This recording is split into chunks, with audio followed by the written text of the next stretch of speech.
If my late political lecturer came back today from the other world, I know what he would say about the return of the one-finger salute waving. But I have absolutely no idea what he would say about two very curious incidences that have happened one after the other in quick succession that have left many Kenyans baffled but very worried.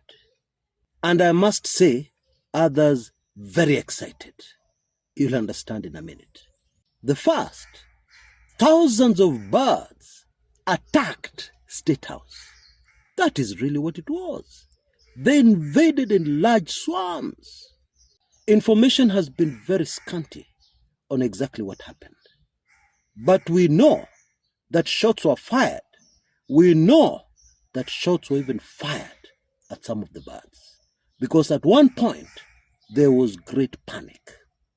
The second incident, on the eve of the burial of the departed former Emurua Dikir legislator, Johana Ngeno, a large old tree bang in the middle of Kericho town fell.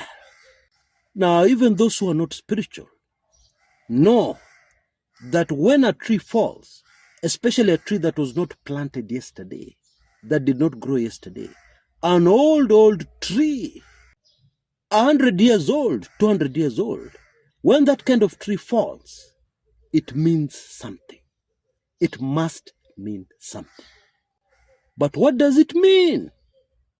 But on my show today, we will also cover the very dramatic events surrounding the funeral services of the late Johana Ngeno.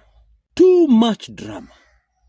But in my opinion, it confirms what we have said on this channel very early on about what this passing on means politically. Not good news for the Ruto regime. And of course, the regime has moved very quickly to counter any possible negative fallout because the president's close allies have been very deeply involved in the funeral arrangements. But that has not stopped the Wananchi from expressing their feelings, especially their political feelings, openly. Indeed, the one-term anthem has entered Kipsigi's country in a very, very major way. Now, all these three items I've mentioned are linked. Oh, yes, they're very closely linked. I know that is shocking most of us, but let's get on with it right away. Now, in the Kanu days, the waving of the single finger meant Kanu. It symbolized that Kanu was the one and only political party, the only political player in the field, Mama na Baba, if you like, of Kenyan politics. And that is why when multi-party politics arrived, when people were pushing for multi-party, the signal for that was two fingers. Okay? Now, I believe it is normal that if you had a great teacher, you sometimes wonder if you're practicing the same discipline which you sat under this great teacher to be taught about. You will always wonder, what would my teacher have thought in this situation? How would have my great teacher analyzed this? I want to believe that is normal.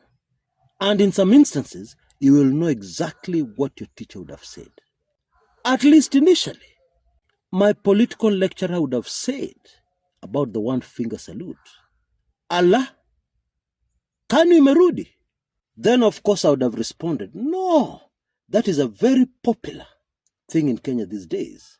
And it signifies one term, referring to President Ruto having a one term in the presidency. And it is more than instructive that controversial former Nandi Hills legislator, Alfred Keter, visited Emurua Dikir, one of the funeral services. And promptly, there was a one-finger epidemic, pandemic, in fact. You know, most politicians will not see a wave that they do not want to ride on. And I'm sure Keter saw the anti-Ruto wave, and immediately after the end of service, rode on that wave to speak to a very charged crowd against the Ruto regime and about one term, but more on that a little later. In my opinion, very considered, experienced opinion, this re-emerging of a signal, a political signal, that we saw many decades ago during the Moi era, is yet another confirmation of what we have said in an earlier video, that what we are witnessing here is that the country called Kenya has gone back in history, and history is repeating itself in great detail and in great accuracy of what has happened in the past.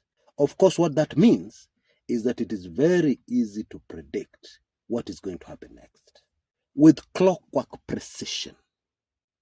Oh yes.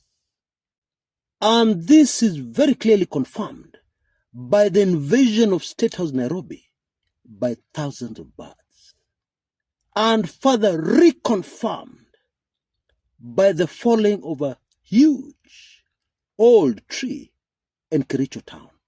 They're all saying exactly the same thing. But let us dive in a little more deeply.